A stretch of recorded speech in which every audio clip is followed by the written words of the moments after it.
السلام علیکم ناظرین، آج ہم بات کریں گے زلزلہ کے بارے میں۔ حالیہ دنوں میں ترکیہ، شام اور لبنان زلزلے کی زد میں آئے ہوئے ہیں اور وہاں پہ کئی ہزار لوگ اجل کا شکار بن گئے ہیں۔ تو آج ہم جاننے کی کوشش کریں گے کہ یہ زلزلہ کیسے آتا ہے اور کیوں آتا ہے اور اس کے محرکات کیا ہوتے ہیں۔ ویسے تو زلزلہ فطرت کے سب سے خوفناک مظاہر میں سے ایک ہے۔ جس زمین کے بارے میں ہم سمجھتے ہیں کہ یہ چٹان کی طرح سخت اور مکمل طور پر مستحکم ہے، اچانک زلزلے سے لرز اٹھتی ہے اور اکثر اس کے سنگین نتائج بھی سامنے آتے ہیں۔ اس کے ساتھ ہی ہمارے سارے تصورات دھرے کے دھرے رہ جاتے ہیں۔ کچھ عرصے پہلے تک سائنسدان زلزلوں کے بارے میں صرف قیاس آرائی کر سکتے تھے کہ ان کی وجوہات کیا ہیں، تاکہ آج بھی اس میں کچھ اسرار پائے جاتے ہیں، لیکن اب سائنسدان قدرت کے اس خوفناک مظہر کی ماہیت کے بارے میں گہری سمجھ حاصل کر چکے ہیں۔ گزشتہ صدی میں اس حوالے سے کافی پیش رفت ہو چکی ہے۔ سائنسدان ان قوتوں کی شناخت کر چکے ہیں جو زلزلوں کے باعث بنتی ہیں، اور ایسی ٹیکنالوجی کی تیاری کی جا چکی ہے جس سے زلزلے کی شدت، نوعیت اور اصل کا پتہ چلایا جا سکتا ہے، اور اب کوشش کی جا رہی ہے کہ کوئی ایسا طریقہ وضع کیا جائے جس سے زلزلے میں پیشگی علم ہو سکے، تاکہ اچانک اور چپکے سے پڑنے والے اس افداد کے بارے میں لوگوں کو بروقت آگاہ کیا جا سکے۔ زلزلے کی وجہ کوئی بھی رہی ہو، یہ ایک ایسی تھرتھراہٹ ہے جو زمین کی تہہ کے ساتھ چلتی ہے۔ تکنیکی اعتبار سے اگر ایک بھاری بھرکم ٹرک آپ کی گلی سے گزرے تو اس سے پیدا ہونے والی معمولی تھرتھراہٹ، جس کے اثرات گھر کے دیوار و دیوار پر بھی محسوس ہوتے ہیں، زلزلہ ہی کہلائے گی۔ لیکن معنوی اعتبار سے ہم اسے تھرتھراہٹ کو زلزلہ ہی کہتے ہیں، جو ایک وسیع رقبے پر اثر انداز ہوتی ہے۔ آتشفشاں پھٹنے اور آسمان سے گرنے والے کسی بڑے شہابیہ کے زمین سے ٹکرانے، زیر زمین دھماکے مثلا نیوکلیئر ٹیسٹ وغیرہ، اور کسی بڑی تعمیراتی ڈھانچے جیسے کانوں وغیرہ کے انہدام سے زلزلہ پیدا ہو سکتا ہے۔ لیکن فطری طور پر وقوع پذیر ہونے والے زلزلوں کی اکثریت کا سبب زمین کی پلیٹوں کی موومنٹ ہے۔ خبروں میں ہمیں کبھی کبھی زلزلے کا ذکر سننے کو ملتا ہے، لیکن اصل میں ہماری اس کرۂ ارض پر روزانہ زلزلے آتے رہتے ہیں۔ یونائیٹڈ اسٹیٹس جیولوجیکل سروے کے مطابق زمین پر ہر سال لگ بھگ 30 لاکھ زلزلے آتے ہیں، یعنی ہر روز تقریباً 8000 اور ہر 11 سیکنڈ کے بعد ایک زلزلہ آتا ہے۔ ان 30 لاکھ زلزلوں میں سے اکثر بالکل کمزور ہوتے ہیں، تاہم خطرناک زلزلوں کی تعداد بھی اچھی خاصی ہوتی ہے، لیکن ان میں سے بھی اکثر زلزلے غیر آباد حصوں میں آتے ہیں جہاں انہیں محسوس کرنے والا کوئی نہیں ہوتا۔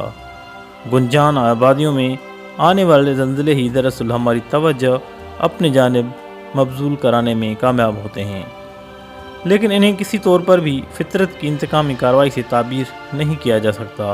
برسا برس سے زلزلوں کے باعث بڑے پیمانوں پر جانی و مالی نقصان ہوتا آیا ہے۔ ایک اندازے کے مطابق گزشتہ 100 سال میں 15 لاکھ سے بھی زیادہ زلزلے ایسے تھے جنہوں نے انسانی بستیوں کو اپنی لپیٹ میں لیا اور انسانی زندگیوں کا اخراج حاصل کیا۔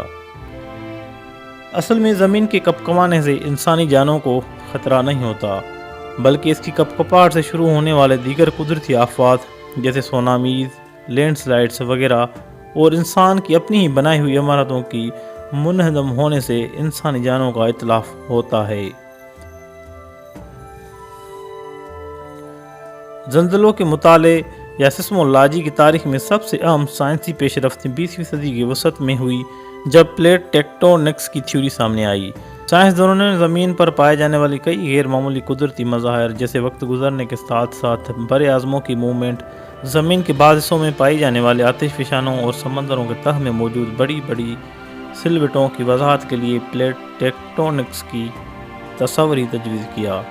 بنیادی طور پر اس تھیوری کے مطابق زمین کی بالائی سطح، جسے لیتھوسفیر کہتے ہیں، کئی پلیٹس پر مشتمل ہے جو ایک چکنی تہہ کے اوپر تیر رہی ہے جسے ایتھنوسفیر کہتے ہیں۔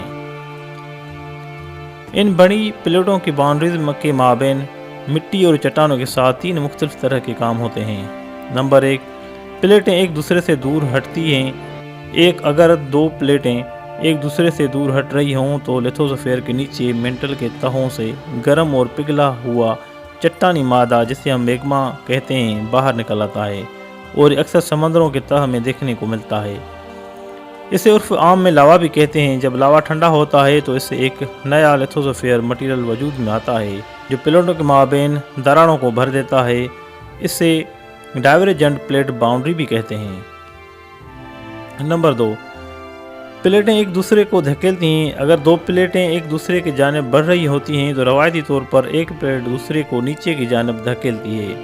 نیچے بیٹھنے والی پلیٹ مینٹل کی نچلی تہوں میں ڈوب جاتی ہے جہاں یہ پگھل جاتی ہے۔ بعض باؤنڈریوں پر جہاں دو پلیٹیں ملتی ہیں کوئی بھی پلیٹ دوسرے کے نیچے نہیں گھستی، لہذا یہ دونوں ایک دوسرے پر قوت صرف کرتی رہتی ہیں جس سے پہاڑ وجود میں آتے ہیں۔ وہ لائنیں جہاں پلیٹ ایک دوسرے کو دھکیلتی ہیں کنورجنٹ پلیٹ باؤنڈریز کہلاتی ہیں۔ نمبر 3، پلیٹ ایک دوسرے کے ساتھ سلائیڈ ہوتی ہیں۔ کئی دیگر باؤنڈریوں پر پلیٹیں محض ایک دوسرے سے رگڑ کھاتے ہوئے ایک دوسرے کی مخالف سمت میں متحرک ہو جاتی ہیں۔ مثلاً اگر ایک پلیٹ کی موومنٹ شمال کی جانب ہے تو دوسری کی جنوب کی طرف ہو جاتی ہے۔ ان ٹرانسفارم آف باؤنڈریز پر اگر پلیٹیں ایک دوسرے سے رگڑ کھا کر مختلف سمتوں میں نہ جائیں تو سختی سے ایک دوسرے کے ساتھ بھیج جاتی ہیں۔ ایسی حالت میں باؤنڈری پر سخت تناؤ پیدا ہو جاتا ہے۔ جہاں پر یہ پلیٹیں ایک دوسرے کے ساتھ ملتی ہیں وہاں آپ کو فالٹ ملیں گے۔ یہ ایسی جگہ ہیں جہاں زمین کی بالا تہہ ٹوٹی ہوئی ہوتی ہے اور ان جگہوں پر چٹانوں کے بلاک ایک دوسرے کے مخالف سمت میں متحرک ہوتے ہیں۔ ان فالٹ لائنوں کے اوپر زلزلے آنا معمول کی بات ہے اور کرۂ ارض پر کسی بھی دوسری جگہ کی نسبت ایسی جگہوں پر زیادہ زلزلے آتے ہیں۔ سائنسدان 4 مختلف قسموں کے فالٹس کا پتہ چلا چکے ہیں۔ یہ تقسیم فالٹ کی سطح زمین کی تودوں میں دراڑ پڑنے اور 2 بلاکس کے متحرک ہونے کے سامنے رکھتے ہوئے کی گئی ہیں۔ Number 1، normal fault. اس قسم کی فالٹ میں فالٹ کی ہمواری تقریباً عمودی ہوتی ہے۔ ٹوٹی ہوئی چٹان کا وہ حصہ جو سطح سے بلند ہوتا ہے ہینگنگ وال کہلاتا ہے۔ ہینگنگ وال چٹان کے نچلے حصے یعنی فٹ وال کو نیچے کی طرف دھکیلتا ہے۔ فٹ وال بھی اسی طرح ہینگنگ وال کو اوپر کی جانب دھکیلتا ہے اور یہ ڈائیورجنٹ پلیٹ باؤنڈری کی وجہ سے ہوتا ہے۔ Number 2، reverse fault. اس قسم کے فالٹ میں بھی ہموار سطح تقریباً عمودی ہوتی ہے لیکن نارمل فالٹ کے برعکس اس میں ہینگنگ وال اوپر کی جانب جبکہ فٹ وال نیچے کی جانب دھکیل رہی ہوتی ہے۔ اس قسم کے فالٹ وہاں پر بنتے ہیں جہاں پلیٹ کمپریس ہو رہی ہے۔ Number 3، thrust fault. یہ بھی ریورس فالٹ کی طرح موو کرتی ہے لیکن فالٹ لائن تقریباً افقی ہوتی ہے۔ ان فالٹس میں جو کہ کمپریشن کی وجہ سے بھی پیدا ہوتی ہیں ہینگنگ وال کی چٹان دراصل فٹ وال کے اوپر چڑھ جاتی ہے۔ اس طرح کے فالٹس کی کنورجنٹ پلیٹ باؤنڈری میں پائی جاتی ہیں۔ Number 4، strike slip fault. اس قسم کی فالٹ میں چٹان کے دونوں حصے افقی انداز میں ایک دوسرے کی مخالف سمت میں حرکت کرتے ہیں جیسا کہ ٹرانسفارم پلیٹ باؤنڈری میں ہوتا ہے۔ اس طرح کے فالٹس اس وقت بنتے ہیں جب بالائی تہہ کے 2 حصے ایک دوسرے کی مخالف سمت میں سلائڈ کرتے ہیں۔ ان تمام قسموں کے فالٹس میں قشر ارض کے مختلف بلاک بڑی سختی سے ایک دوسرے کو دھکیلتے ہیں۔ ان کی حرکت سے زبردست مزاحمت پیدا ہوتی ہے۔ اگر تو مزاحمت کا درجہ بہت زیادہ بلند ہو تو 2 بلاک ایک دوسرے کے ساتھ لاک ہو جاتے ہیں۔ دونوں کی مزاحمت انہیں ایک دوسرے کی مخالف سمت میں کھسنے کی نہیں دیتی۔ ایسی صورت میں پلیٹوں کی طاقت چٹان کو مسلسل دبائے جاتی ہے اور فالٹ پر پڑنے والے دباؤ میں اضافہ ہو جاتا ہے۔ اگر دباؤ کا لیول بہت زیادہ بڑھ جائے تو یہ مزاحمت کی قوت پر حاوی ہو جاتا ہے اور بلاک کے اچانک آگے کی سمت چٹک جاتی ہے۔ دوسرے لفظوں میں یوں کہہ لیں کہ جب ٹیکٹونک فورس ایک دوسرے کے ساتھ لاک ہو جانے والے بلاکس کو دباتی ہے تو زبردست توانائی پیدا ہوتی ہے۔ جب بالآخر پلیٹیں حرکت کرنے لگتی ہیں تو ان کے اندر جمع ہونے والی توانائی حرکی توانائی میں تبدیل ہو جاتی ہے۔ بعض فالٹس کی وجہ سے زمین کی دکھائی دینے والی سطح پر بھی نمایاں تبدیلیاں آتی ہیں جبکہ دیگر صورتوں میں تبدیلی زمین کے اندر پیدا ہوتی ہے اور باہری طور پر ٹوٹ پھوٹ کے کوئی نشانات دکھائی نہیں دیتے۔ ابتدائی ٹوٹ پھوٹ جس سے فالٹ بنتی ہے کے ساتھ پہلے سے بنی فالٹس میں اچانک زبردست قسم کی تبدیلی زلزلوں کی وجہ سے بڑی وجہ ہے۔ زیادہ تر زلزلے پلیٹس کی حدود کے قریب پیدا ہوتے ہیں کیونکہ یہی وہ جگہ ہوتی ہے جہاں پلیٹوں کی موومنٹ سے پیدا ہونے والا دباؤ زیادہ شدت سے محسوس ہوتا ہے۔ ایک دوسرے سے جڑی ہوئی فالٹ سے ایک فالٹ زون وجود میں آتا ہے۔ ایک فالٹ زون میں جب ایک فالٹ سے حرکی توانائی کا اخراج ہوتا ہے تو اس سے قریبی فالٹ پر دباؤ بڑھ جاتا ہے، جس کی وجہ سے ایک اور زلزلہ پیدا ہوتا ہے۔ یہی وجہ ہے کہ کسی علاقے میں مختصر وقت کے اندر ایک کے بعد دوسرا زلزلہ آنے لگتا ہے۔ کبھی کبھار پلیٹوں کے وسط میں زلزلے آتے رہتے ہیں۔ امریکہ میں ریکارڈ کی جانے والے زلزلوں کی ایک زبردست سیریز شمالی امریکہ کے بر اعظم پلیٹ کے وسط میں پیدا ہوئی۔ 1811 اور 12 میں جن زلزلوں نے امریکہ کی کئی ریاستوں کو ہلا کر رکھ دیا تھا، ان کا مرکز میزوری تھا۔ 1970 کے عشرے میں سائنسدانوں کو اس زلزلے کی اصل وجہ کا علم ہوا۔ 60 کروڑ سال پرانی فالٹ زون چٹانوں کے کئی تہوں کے نیچے دفن تھی۔ زلزلوں میں سے ایک اتنا شدید تھا کہ اس کی تھرتھراہٹ سے بوسٹن کی چرچ کی گھنٹیاں بجنے لگیں۔ جب زمین کی بالائی سطح میں اچانک ٹوٹ پھوٹ ہوتی ہے تو سائسمک لہروں کی صورت میں اس سے توانائی پیدا ہوتی ہے، بالکل اسی طرح جیسے ساکن پانی کے تالاب میں کوئی چیز پھینکی جائے اور لہریں پیدا ہوتی ہیں جو بتدریج تالاب کے کناروں کے جانب بڑھتی رہتی ہیں۔ ہر زلزلے میں مختلف طرح کے سائسمک ویوز ہوتے ہیں۔ باڈی ویوز زمین کے اندرونی حصے میں، جبکہ سرفیس ویوز زمین کی سطح پر موو کرتی ہیں۔ سرفیس ویوز کے بعض اوقات لانگ ویوز بھی کہلاتے ہیں، اور یہی دراصل زلزلوں سے جڑی نقصان کے ذمہ دار ہیں، اور ان کی وجہ سے شدید قسم کا ارتعاش پیدا ہوتا ہے۔ سطح پر پیدا ہونے والی یہ لہریں بھی باڈی ویوز سے ہی بنتی ہیں۔ سطح پر بھی پیدا ہونے والی یہ لہریں بھی باڈی ویوز سے بنتی ہیں، جو کہ زمین کی سطح تک پہنچ جاتی ہیں۔ باڈی ویوز کی دو بڑی قسمیں ہیں۔ ایک پرائمری ویوز، انہیں ہم پی ویوز یا کمپریشنل ویوز بھی کہے جاتے ہیں، اور یہ 1 سے 5 میل یا 1.6 کلومیٹر سے 8 کلومیٹر فی سیکنڈ کی رفتار سے حرکت کرتی ہیں۔ رفتار کا انحصار اس بات پر ہے کہ یہ لہریں کس طرح مٹیریل سے گزرتی ہیں۔ یہ رفتار دوسری لہروں کی رفتار سے زیادہ ہے، لہذا سطحی زمین کی کسی بھی حصے میں یہ لہریں سب سے پہلے آتی ہیں۔ یہ لہریں ٹھوس، مائع اور گیس میں سفر کر سکتی ہیں، اور اس طرح زمین کے کسی بھی حصے میں سفر جاری رکھ سکتی ہیں۔ جب یہ چٹانوں میں سے گزرتی ہیں تو چھوٹے چھوٹے چٹانیں پارٹیکلز کو آگے پیچھے جھلاتی ہیں، یعنی یہ لہر کے سفر کرنے کی سمت میں پہلے ایک دوسرے سے الگ ہوتے ہیں اور پھر واپس جڑ جاتے ہیں۔ سیکنڈ ویوز، انہیں ہم ایس ویوز یا شیئر ویوز بھی کہتے ہیں، اور یہ پرائمری لہروں سے تھوڑا پیچھے رہتی ہیں۔ گزرتے وقت یہ چٹانیں پارٹیکلز کو اپنی جگہ سے ہٹا کر باہر کی جانب دھکیل دیں، اور یہ لہروں کے راستے کے ساتھ 90 درجے کے زاویے پر دباتی ہیں۔ پرائمری لہروں کے برعکس سیکنڈری لہروں میں زمین میں سیدھی نہیں چلتی ہیں، یہ صرف ٹھوس مٹیریل سے گزر سکتی ہیں اور زمین کی سیال تہ میں آنے کے بعد رک جاتی ہیں۔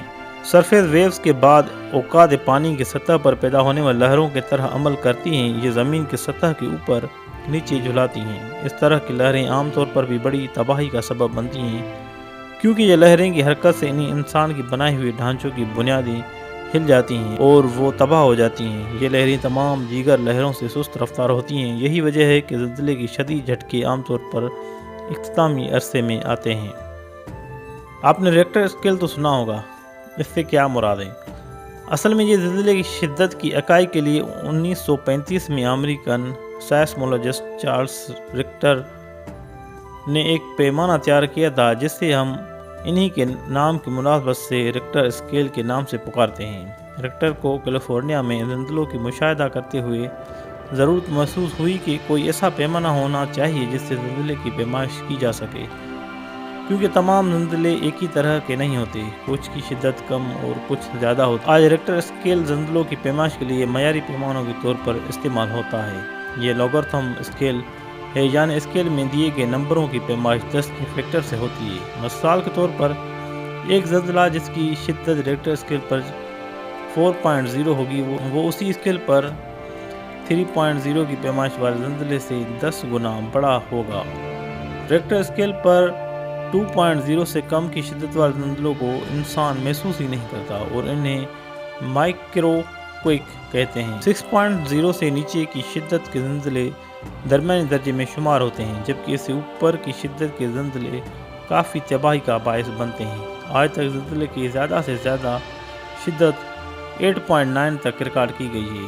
ریکٹر نے اپنے اسکیل کے لیے اس اسکیل کو بنیاد بنایا جسے فلکیات دان ستاروں کی روشنی کی پیمائش کے لیے استعمال کرتے تھے۔ بعض سائنسدانوں کا کہنا ہے کہ زلزلہ آنے سے پہلے ان برقی مقناطیسی میدانوں میں مخصوص تبدیلی رونما ہوتی ہے۔ زلزلہ دان زمین سے گیس کے رسنے اور سطح میں تبدیلی کا بھی مطالعہ زلزلوں کے انتباہی علامتوں کے طور پر کر رہے ہیں، لیکن اس کے باوجود اب بھی پوری صحت کے ساتھ زلزلے کی پیشن گوئی نہیں کی جا سکتی۔ اس ساری صورتحال کو دیکھتے ہوئے سوال یہ پیدا ہوتا ہے کہ پھر بھی زلزلوں سے بچاؤ کی کیا تدبیر ہو سکتی ہے۔